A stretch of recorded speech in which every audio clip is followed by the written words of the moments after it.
Today we're going to talk about some information again on motor starters. Why do we use motor starters? What is the purpose of a motor starter? Why do we use them? A motor starter is there to control it. It's also there to protect it. You can see different parts throughout the motor starter that have their different functions. We have two main types that we're going to be discussing, that I'm going to be talking about. On the left-hand side here, we have a NEMA motor starter. This National Electrical Manufacturing Association.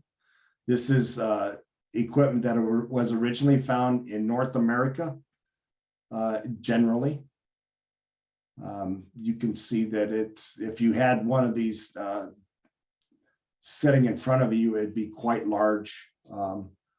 And it has its advantages and some disadvantages to it that I'm going to be discussing.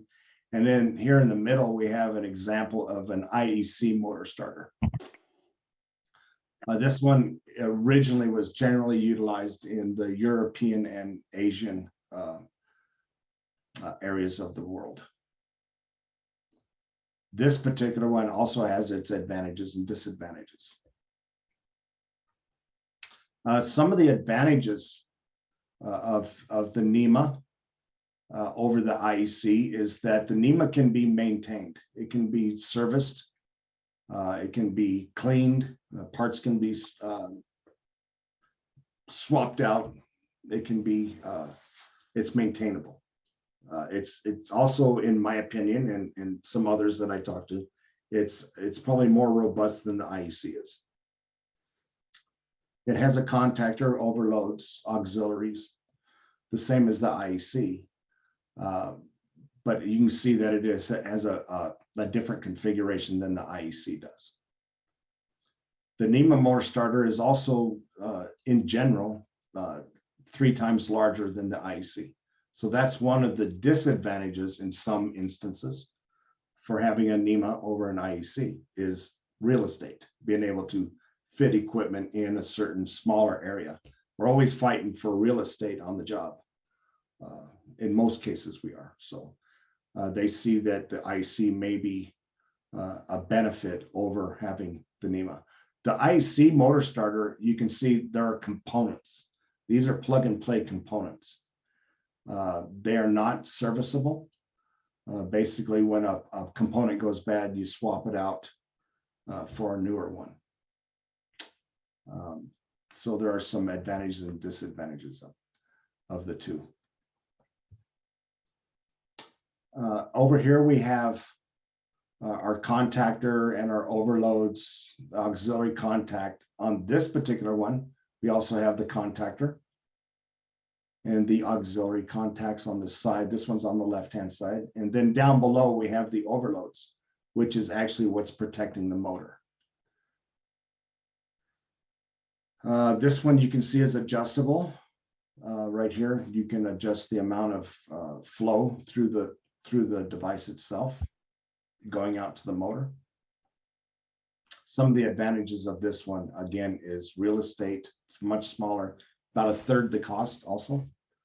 When you start comparing NEMA and IEC, the cost is about 1/3 less than the NEMA. But they don't tend, in my experience, to last near as long as the NEMA does. So those are some of the comparisons between NEMA and IEC. Again, NEMA stands for National Electrical Manufacturing Association, and IEC stands for International Electrotechnical Commission.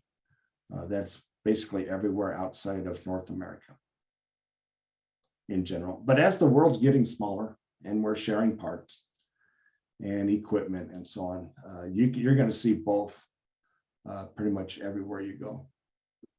You see a lot of IEC here in North America as well as NEMA.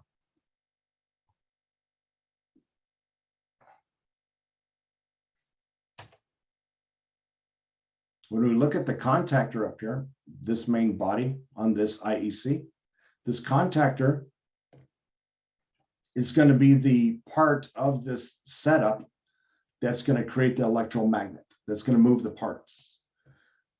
We can see at the very top of it, we have it's identified in 1, 3, or 5, or L1, L2, and L3. That would be the input of the power coming into the contactor. And then going out, moving through the device right here, we have 2, 4, and 6, or T1, T2, and T3. That L1, L2, and L3, T1, T2, T3 is going to be the language that we generally see in NEMA. And the 1, 3, 5 at the top and 2, 4, 6 at the bottom is going to be our IEC numbering system, depending on your prints, your documents, and how they are conversed. Again, when power is run through this contactor,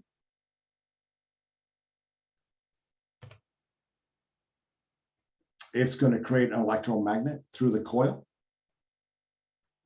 When that coil energizes, it's going to draw mechanical pieces together, plates of metal, and it's going to create that electromagnet. When it creates that mechanical function, when it moves, it's going to take and change the state in the relays or the auxiliaries here on the side. So we have a set of normally closed and a set of normally open, that when this operates, it's going to make and change the state of those two contacts on the side. It's either start a light, start a motor, not a motor, but start a timing relay, turn on a horn, turn off a horn. We're also going to use it for a holding contact, and able to hold in the circuit.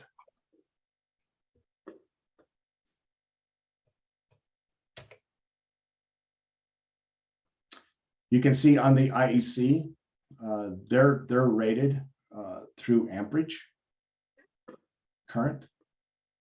The NEMA motor starters are rated through horsepower. That's another one of the differences between the two.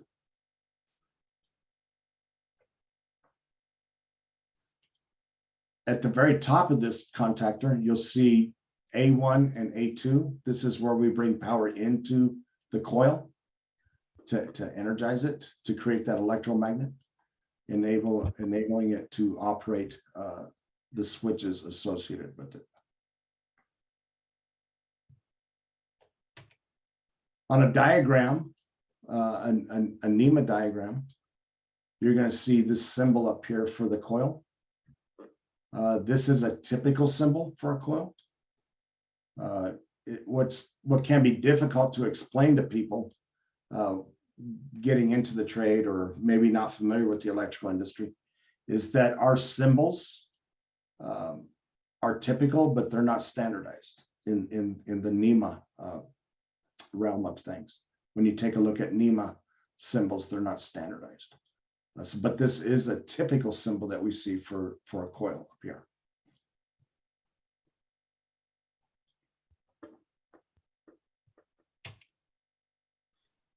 Again, when we take a look at this symbol right here, that's a symbol for a contact, a typical symbol for a NEMA contact. Traveling from L1 down to T1, it's normally open when it's de-energized. And we also have that's for A phase, then we have B phase and C phase for that contactor. So when this coil energizes and creates that electromagnet inside, it's going to draw those pole pieces together. And when they draw together, it's going to take this normally open and change state to close that and allow power to run through L1 to T1, L2 to T2, and L3 to T3. And then on into the motor as it goes through the overloads. Again, this particular type right here, when it starts to degrade or not work properly in troubleshooting, about the only thing that you can do in most cases is just replace it, swap it out for another one, because it's all molded case.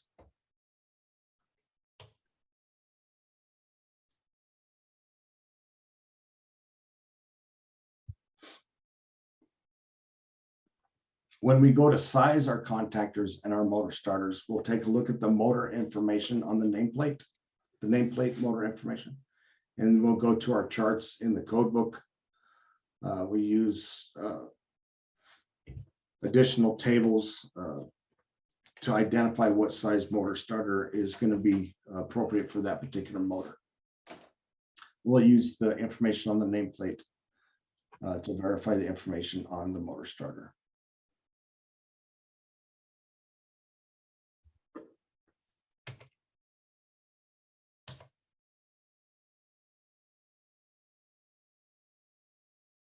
Does anyone have any questions on what I've covered so far? Any comments or questions? When looking at the diagram here, we've got a schematic diagram. Very, very important that this is up to date when we go to troubleshoot. That way we can trace our power correctly, make sure that we're looking at the proper equipment. If any changes have been made, I would hope that there would be a revision to this, markups, red lines, as-built, and so on. As I get this in the construction industry, when I get this and first install it, this is what it'll probably look like. And then I would at that point start marking it up. I would like to draw your attention to right here in the middle, right where this dashed line is at. That is the transformer that's going from the power side to the control side. This midway point on that transformer is where we're going to typically step down the voltage for control.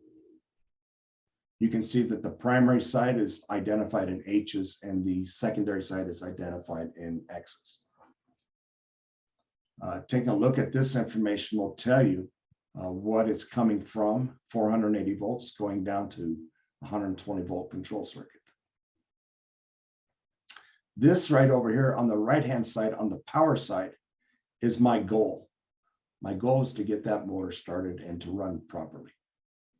By doing so, I need to make sure that that motor starter is connected properly and that it is sized properly. When we take a look at this diagram, you see there's a lot of information on it. And later in the day, when I go through my schematics portion, I'm going to explain basically the same thing I'm going to say now. When I read this, I've been trained in my life to read it from left to right first, and then from top to bottom, and then sometimes, very rarely, from front to back. So when I read this, I always start right up here, and I'll scan the page to the right. And then I come back, drop down, and go to the next line. And this, I just scan it and read it in this fashion right here. Kind of like the old typewriters. When it gets to the end, you return it, drop down, and go to the next line. These numbers on the left-hand side, these are our rung numbers in our ladder diagram, if you will. This is not a ladder diagram, but it is laid out much like it. So any numbers on the left-hand side of these schematics or ladder diagrams is going to be your rung numbers. Any information on the right-hand side is additional information about that rung. We have rung 101, 102, 103, 104, and then it steps into the control circuit. This will be our ladder diagram on this lower portion, but the numbers do continue on. When I see this, I start to see that I have information about the conductors that are feeding the motor starter. I see the voltage, the phasing, 60 hertz. I see that I have a disconnect here. One thing I want to point out, and I will do later in my other schematic session, is I have found that using highlighters, when I read these diagrams and I'm able to mark up the print, I use highlighters to help me remember or to guide me where I need to go as far as information is concerned. So once I take a look at this first rung right here and I read across, I'll highlight it. And if there's any information I'm not clear about, I'll take another color highlighter and I'll highlight it or put a dash through it, a slash through it, and then off to the side, I'll write a note. Another good good suggestion that I learned early in my career. I did a job up in Fort Collins. We built a Budweiser brewery, and I was able to build one of the bottling lines, and it had multiple rungs to it. And I found myself losing track where I was at. So the highlighter did come into play and helped me out. It tells me what fuses I have. This number right here on these fuses will be identified off to the side, the size and the information on the fuse. When this disconnect is closed, you'll see there's a dashed line. When I close that disconnect, all three blades make at the same time, close at the same time. Then it's going to allow power to run up to this point right here, to the normally open contact. I can look down here at this coil at the very bottom, and it tells me off to the right that when this coil energizes on rung 101 right here, it's identified as M1, 102, and on 103, also on 107 right here, this contact will close. So when this coil energizes, it'll change the state of these four contacts from normally open to normally closed. When that occurs, then I have power going up to my overloads. These are this is a typical symbol for my overload, my thermal overload right here that is protecting the motor. So I have the ability at this point to have power going to my motor to start it, but I need to control it. And that's part of the responsibility of the motor starter. That's partially why we use a motor starter, is to not only protect it through the overloads, but also to control it. Looking down here on the control side, I see that I have my ungrounded feed, my hot feed, my energized conductor feed going in through the circuit right here. It's going to first travel through a fuse. Tells me what size my conductors, what they'd like them to be at. Number 14 American wire gauge. They want it to be a red conductor, and that's fine. Then it's going to go through a normally closed push button, momentary contact push button. And then it goes through a normally, that's normally closed, and it goes through a normally open start button. So when I make contact right here, I allow current to flow up to the coil. And if it's connected properly, it'll energize that coil, allowing these contacts to close. At that point, I can then release that normally open momentary contact, and I don't have to sit there and hold the button all day long for that motor to run. That's the reason for this auxiliary holding contact right here. That auxiliary contact right here, let me go back real quick. That in this instance is sitting right here. It's the normally open. It'll be this bottom pair right here. So I will connect my conductors that you saw on that diagram to that bottom pair. So when this coil pulls in and makes contact, it's going to take this from an open to a closed state, and I'm able to hold that button closed, so I don't have to sit and depress it all day long, or however long I want that motor to run.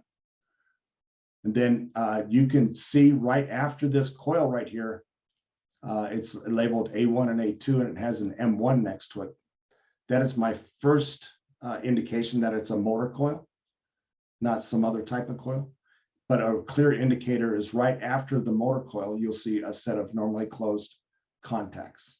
So if you're looking at a ladder diagram and you see a coil and you can't make out what the lettering is on the coil itself, if you see a normally closed pair of contacts right after it, you know it's probably the motor starter. And then from there, it just transitions over into my neutral conductor, my white one, to finish the circuit there. So there's a quick overview, a brief overview of the diagram to start that motor through my motor starter, the controller.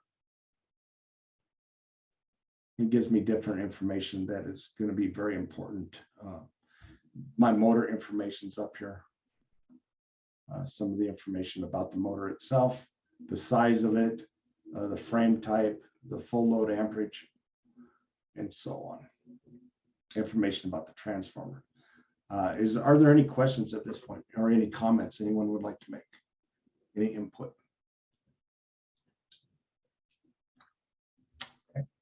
Yeah, Mike, Mr. Dodge. on rung 108, bottom rung, Yes, why sir. is that overload symbol there different than the one up on top? This is the contact. Are you talking about the contact here, and these are the actual overloads themselves? It says OL on there, so it led me to think that was an overload on 108.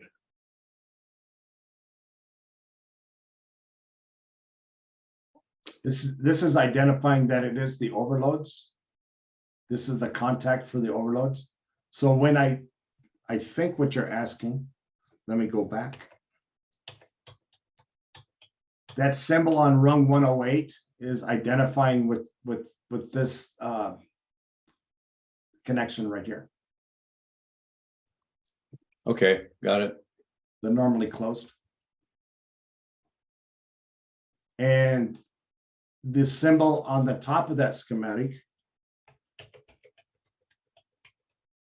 right here, this symbol right here is identifying the fact that they are the overloads for that. It's just identifying the symbol overloads for that. They are basically the same thing. This is the contact point for the control side, and then this is the actual overload itself. Jeff brought up a good point here. When you're looking at diagrams, folks, don't be surprised, and you people with experience will understand. When you see a symbol or something on a diagram, even though these are the same thing, in general, they're the same thing. They're just trying to show you a different portion of the process. You'll see this sometimes on a meter, OL. That means something different. What's hard to describe to people when I'm first starting out a group of apprentices or a class and so on, is trying to explain to them that the electrical industry is not standardized. And sometimes they look at me like, what do you mean it's not standardized? Finding symbols and definitions and some of our meanings, they may take on multiple explanations, multiple meanings. So again, it's very important that you ask questions when you're going into this conversation to clarify. And like Jeff just asked, I would take my highlighter up here and I'd highlight these three. And if I had a question about it, I would jot a note off to the side to get an answer on that. Very good question, Jeff. Is there anyone else that has? Hey, Mike. Sir. On that top, where it shows the overload, that's actually like the thermal part of it that samples the current that generates the heat. And then the bottom one is the actual physical contacts that are tripped out. Isn't that correct? Yes, when it goes into overload. So when either one of these senses too much current flowing, it has a set heat value to it on the thermal overload. And when it trips, it opens up, it's going to make this contact. It's going to open up one of these contacts right here, which in turn trips this right here, opens it up and stops the process. So like the NEMA ones, they're the old thermal overload coils. And then the bottom is overload S's for contacts. I think maybe that's what Jay Dodge was trying to understand. They actually are two separate things, but all part of the overload. Right, they're related, but one of them is the contact and the other one is the control contactor on the side. Mm-hmm. The one is the actual thermals inside the device itself. Okay, that's why I posted that. I just wanted to make sure that was right. Didn't want to mislead anybody. Okay, good. Thank you. Thank you, sir. Let me real quick go down here and take a look at chat line.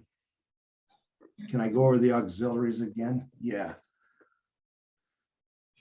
Let me go back.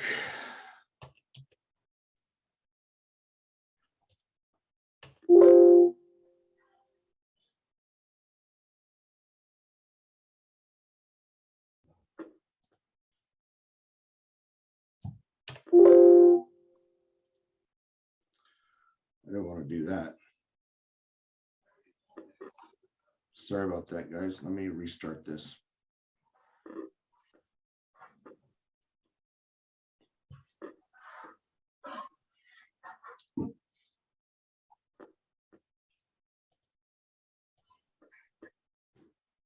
All right. So looking at this auxiliary contact, one of you asked to go over that again. This auxiliary contact that sits on the contactor up here, it can be mounted on the left-hand side. It can be mounted on the right-hand side.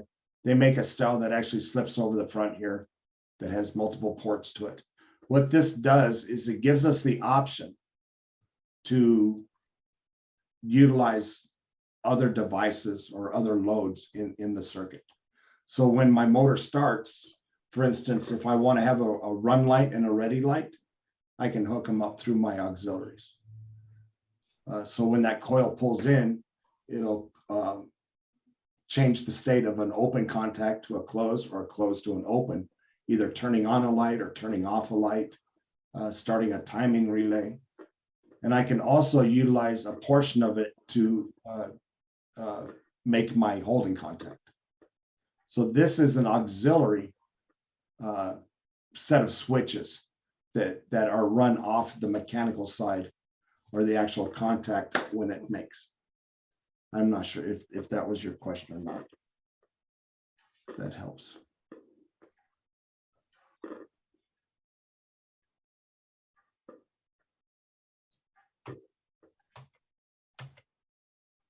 Depending on what type of contactor you have, some of them are built in, the auxiliaries. Some are attachable. They do have limitations. You want to make sure you don't put too many auxiliaries on the contactor. The contactor is going to be what's actually physically pulling it. And if you add too many devices to it, too many auxiliaries, it will not function properly. So the power that's being run through these contactors, you'll have to identify the proper amount or proper type of auxiliary contacts.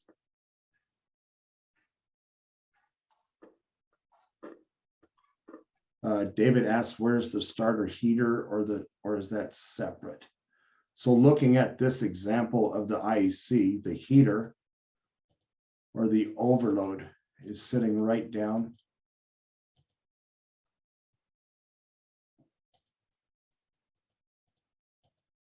So it's right here. This would be the heater or the overloads. This particular type right here on the IEC, this is bimetallic overloads. It's a bimetallic rod that's positioned in place. And then when it gets overheated, too much current flows through it, it actually expands and bends, moving a slide and tripping the mechanism. What was mentioned earlier was the thermal overloads, the older NEMA type motor starter. Let me go back to it real quick. They're sitting down here, and that would be a solder pot. So it's an actual cup that's full of solder that when too much current flows through, it has a set value, either a eutectic alloy or some type of metal that melts at a certain degree of temperature. And then when it melts, there's a wheel that's held in place by that solid solder. And when that melts, it allows that wheel to spin because it's spring loaded, and then it opens and trips the circuit. So they operate differently, but they have the same theory behind them, not allowing too much heat or current to flow through the overloads or the heaters right here to protect the motor, the windings in the motor. Thank you for that question. On that NEMA starter, when the solder cup melts, does that mean you have to replace that overload then? Not necessarily. That's a great question. There are times when that solder can be re-solidified and be reused. If you can reset it, theoretically you can reuse it. But you'll see a lot of companies, David, that will actually, a lot of employers or employers that will tell you once it trips, they want you to replace it, to not take a chance on it. But a lot of times if that solder doesn't fall out of the cup, out of the pot itself, it can be reset. Can you add anything? Go ahead. How would you reset something like that? If once this on a solder pot, once it too much current flows down through either phase, and that solder is overheated by too much current flowing through it. When current flows, it just creates heat. That's part of the science behind it. When that metal inside that pot heats up, it's going to go from a solid to a liquid. And because there's a shaft sitting inside that solder, and it's spring loaded, once it melts, it's allowed, that spring is going to move that device, that mechanism, and it's going to open up the circuit. It'll trip the auxiliary contact on the side over here. Then when the current stops flowing, sir, that solder can re-solidify, and then you can take that spring-loaded switch and you can reactivate it, replunge it, and it can reset itself. And that reset is right here on the front. Let me get it up here. Here's the reset for that. So once that solder re-solidifies, you can push this reset mechanism in that button, and it'll take and compress that spring-loaded wheel again. There's a pawl that sits off to the side, and it goes on that notched wheel, and it lets it catch and hold there until it gets an overload again. Okay, thank you. Great question. Thank you for that. Appreciate it. And then on this particular one here off to the side, these are not solder pots. These would be bimetallic rods. There are 4 types of overloads we have in this motor starter, or in different types of motor starters, I should say. We have bimetallic, solder pot, we have magnetic and solid state, depending on what the application is and what type of motor starter that we use. The 2 that you probably see the most, depending on the age of your facility, is probably going to either be a solder pot or bimetallic. You may see one of the other 2 also. Let's see if I have another question.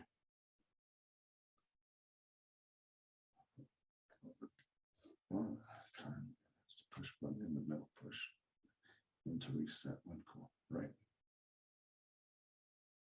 Very good. Once it's open, the set is closed. Hold on. That's correct. Good. All right. Good questions. Good questions. The only other question I had was, why do they call it a heater instead of overloads? Officially, I don't know. I just know that in my trade, we use a lot of slang. And I think one of the methods why we call it a heater is because that's what it does. It heats up the metal. When we look at that current flow and it creates a certain amount of heat, I associate that with the amount of current flowing, and we know that our windings are only good for a certain amount of heat because of the size of the winding and the conductor and the insulation value. So we just are trying to protect it from the heat. I'm not sure. Does anyone else have any input on that? That's the way I understand it, because it's the function or the mechanical portion of how it works. Because they're thermetically open, yeah.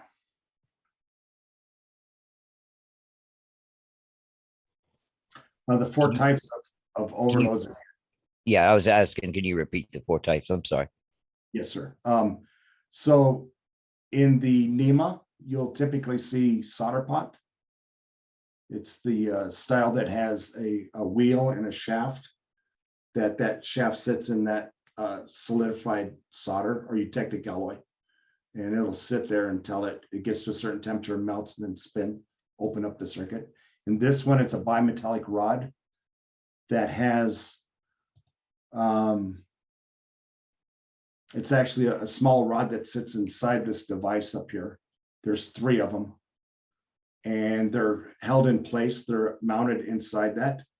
And on the bottom side of that device that this bimetallic is set at, it's on a slide, something that moves. So when it heats up, it expands and bends. And as it bends, it's going to take and move that slide off the side, tripping a mechanism. And then the third one is magnetic. And then we also use solid state. It's a very small current transformer inside of one of these that senses the current flowing through it, through a conductor, and then at a set value, it trips the circuit. Solid state, bimetallic, magnetic, and solder pot. Quick question, Mike, with those, on these with the, rod in them, do they actually, when you have one tripping out, will the range change, the amp range change if they're constantly overloaded or running at a higher amp? Or do they just typically just not work at all? No, they can be reset.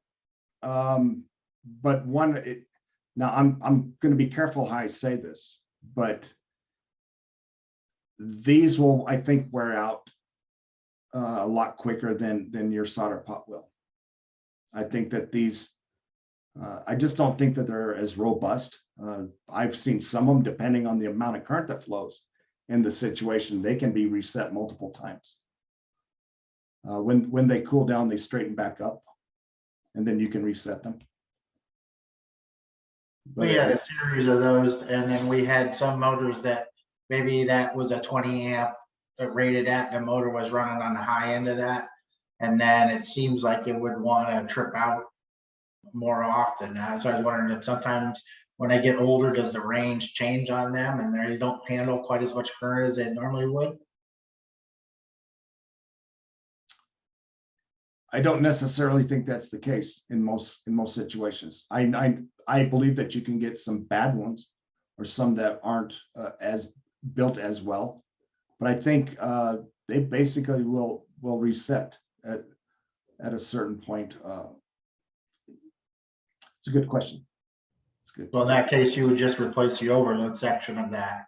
Yes, And then go from there. that's the main goal of this type, is just to keep production up.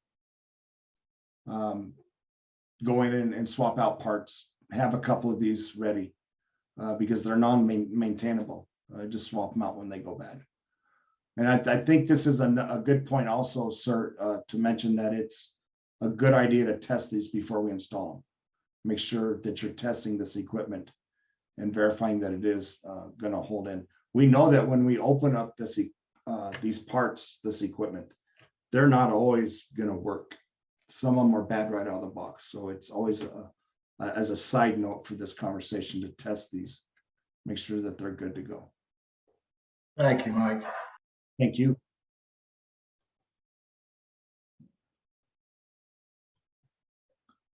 Let me get back to where I was.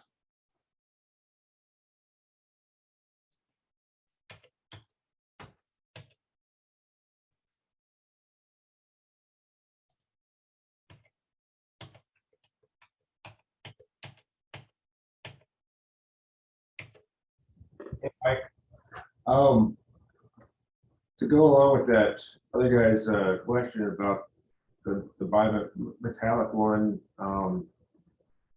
changing, as far as the do they get weaker as they age, as they continue to overload or whatever? Is that what the yellow knob is for? Is to be able to turn up that amperage rating so that they can continue to work? Yeah, that yellow dial off to the side on the overload, I see it as having two functions. either to increase the amount of current that's allowed to flow through in that situation if they do get weak, and or if you get nuisance trips, you're allowed to adjust that for nuisance trips. Being very cautious when you adjust that overload, because it has the potential that some people, I guess, are more concerned about keeping their equipment running and getting donuts out the door, as opposed to the safety aspect. When you adjust that, you're adjusting the load, and under certain circumstances, you may be able to, you might be adjusting the arc flash label, the hazard in front of you. So I just want to put that little word of caution. But I do believe, sir, that's what that little dial is for. Yeah. Either to adjust the amount of current that can flow to the windings in the motor. Yeah, if you crank that up too high, you can end up just ruining the motor altogether. Yeah, and there you have it, right? I see a lot of people, they'll go up and they'll start adjusting that all the time, depending on if they start a conveyor out with the load or not, auger and so on, wanting to adjust those. And they just got to be careful. They have to understand first why they're adjusting it and what the consequences are. That's a good point, Cole. Very good questions, very good input. Thank you.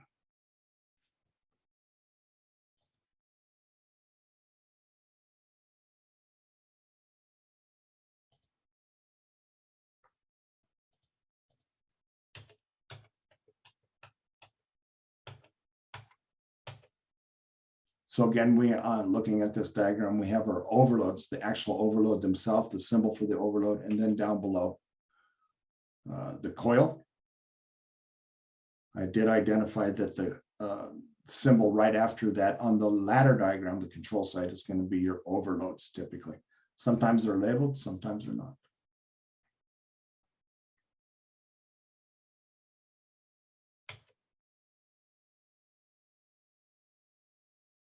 Again, the auxiliary contacts are there to help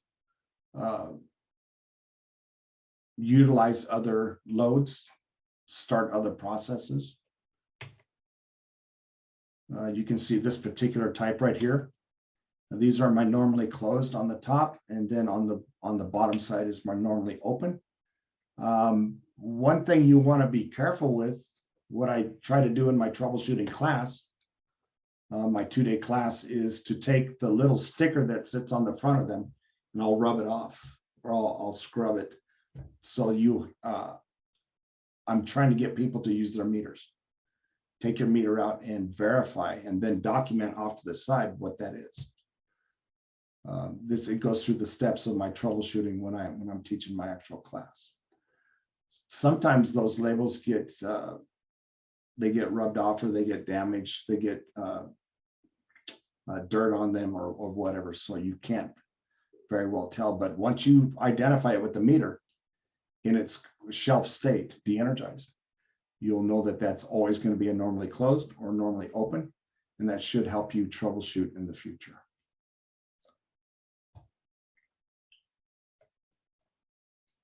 Different styles, different types. I always try to refer to the manufacturer for their options, how many they allow us to use, and the different methods by which we can use them. Remember not to use, they have their limits, not to overdo it, or you'll start to create other troubleshooting or other problems throughout your system. The auxiliary contacts are going to be identified right here. And that's for that holding contact.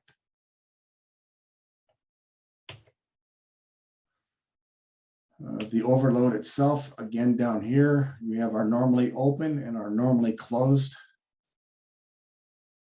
sections right here. These three down here go out to the motor, the taps to the motor, T1, T2, and T3. I have my normally open and my normally closed set. And this right here is going to be my reset. So once that fault is cleared, when I understand why I was troubleshooting and found it, then I can come back and hit this white button on the front here to reset it once it's allowed to cool down. These three stabs right here go up into the bottom of the contactor. And then on the right-hand side of this particular one is a manual test. It's a little white knob that sticks out that you can push in to check it while it's de-energized. It's just a manual test button. Again, I would be very careful to not try to take one of these apart and try to fix it. They're not meant for that. If you are successful on taking any of this IEC equipment apart, it's probably not going to be usable in the future. It's not meant for maintenance. Here's my normally opens, my normally closed. And here's another style for that contactor we saw earlier, IEC. It's set up a little bit differently than this one right here. You'll find in IEC that they discontinue parts quite a bit. It's hard to find the original parts that you are used to, that you're familiar with when troubleshooting. So when you go from this type of overload, this style, to this one right here, they both use bimetallic rods. But it's probably a good idea from the manufacturer to get their spec sheet, their documentation, and make sure that you have it on hand to help you troubleshoot it. The manual trip button right up here on this one is sitting in this window when you open it. I will give you a little bit of caution on this. If you have this type, be very careful using that manual trip and not to set it too heavily, because it will fall inside and it ruins the entire overload. Just very carefully move that off to the side. Then you can hit the reset here. This reset button does have a manual and an auto setting on it. You'll see an M and an A on the side where it says test. I would be careful with that. When you go to reset it, I would take and turn this all the way to the left to the manual and then try to reset it. That's just some things, some instances I've run into with this particular one here. Again, I believe this was the one that replaced the one I showed you earlier. This is a Fuji contactor and overload. Normally closed and then normally open. Those overloads again are shown right up here. The actual overload themselves. And then the symbol for the overloads and the control circuit are shown down below. One thing that I will discuss later in the other section is making sure things are labeled correctly. And you'll see at the very bottom here, when I pull in on this, one half of this overload is identified as 95. The other side should say 96 or whatever it is on that overload. That's going to be key for you to utilize when you're troubleshooting. This is a roadmap to help you troubleshoot, so make sure they're labeled correctly. Next is an example of the overloads. You can see the solder pot, the magnetic, and so on. These heaters go down below on this NEMA. They'll attach to these 2 points right here. Again, this is another reason I do prefer to work with NEMA if I'm going to be working with it, because I can dismantle this entire motor starter and either clean it or swap out small parts to get it. I can rebuild it.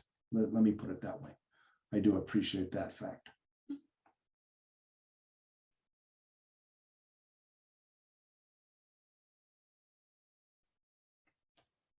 How's our time looking? Okay, we're getting close. Getting closer.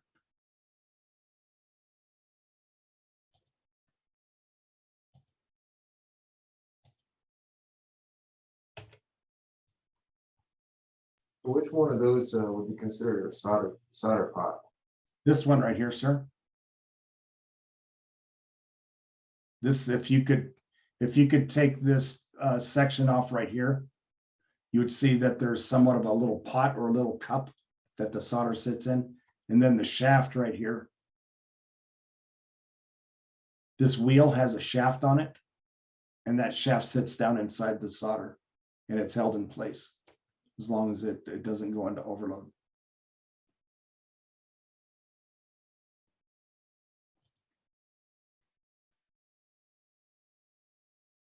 So would any of those style overloads fit inside that NEMA? As long as the manufacturer, and it's a square D, as long as the answer is yes. I haven't found too many that won't. Yeah, you can change the different types, the different styles for that setting. So when they build these different types of overloads over here, they have the specifications for length between the two lug points. So you can swap them out if you choose to do so. In most cases. So there's a good look for these NEMA motor starter overloads, the different styles. And then for the IEC one, we have some examples. This is that bimetallic rod I was talking about earlier, right here. You can see they're held in place. These are the 3 stabs that go underneath the coil. And then they're held in place on those stabs or those connection points. And then down below on this slide, they're also connected. So when this too much current flows across A phase right here, B or C phase, it's gonna, because they're held in place, it's gonna heat up and then bend. When it bends, it moves this slide off to the side, tripping this mechanism. Then when the current stops swaying, it cools down, that rod straightens up, and you can reset it. Happens very rapidly. And here's a good example of that manual test that's off to the side over here.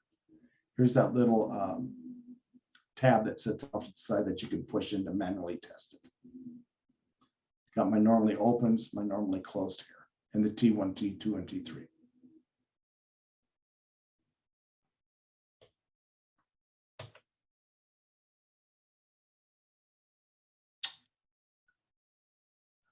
Let's see, there it is, the IC that's built, all 3 parts, the contactor, the overloads, and the auxiliary. And that takes me just about up to the point where if you have any questions, see if I can discuss any of your questions. Any input? Hopefully that helped out, identify some of the basics of a motor starter. If anyone has any input. Okay, I appreciate that. Appreciate all your questions and your input. Maintenance, getting in and looking at these devices, make sure that we're looking at the motor starters. One thing I suggest, whether I'm teaching or working on the job, is if you get parts like this that you're swapping out, folks, don't be too quick to throw them away. They're a good teaching tool, a good learning tool. If you can find these, take them back to your shop or your desk or whatever, and at lunchtime or break time or whatever, you can tear these apart if you're going to throw them away. And you can actually open them up and see exactly how they work. That's another good idea, I think. We need to learn to teach each other and to learn from what we see. Makes us better troubleshooters. Are there any questions? So that auxiliary, is that actually part of the contactor itself, or is that just like added onto the side there to run Okay. to other things? Good. Let me go back to that real quick and I'll share. That's a great question. So this side tab right here, Yeah.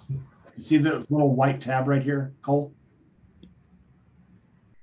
Where at? Oh, yeah. A white tab. When you look on the side of the contactor on both sides, there's a little hole that when that coil inside makes, it's going to move that slide in one direction or the other. So that that's what opens and closes it. Yep.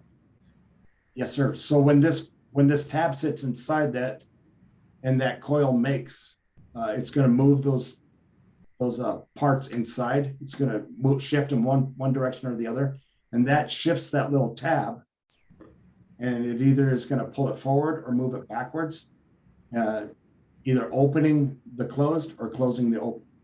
It just changes the state of the actual connection inside that. So if you had something connected onto that auxiliary shorten out, would that affect the actual contactor itself? It'll affect the entire starter. Yeah. Okay.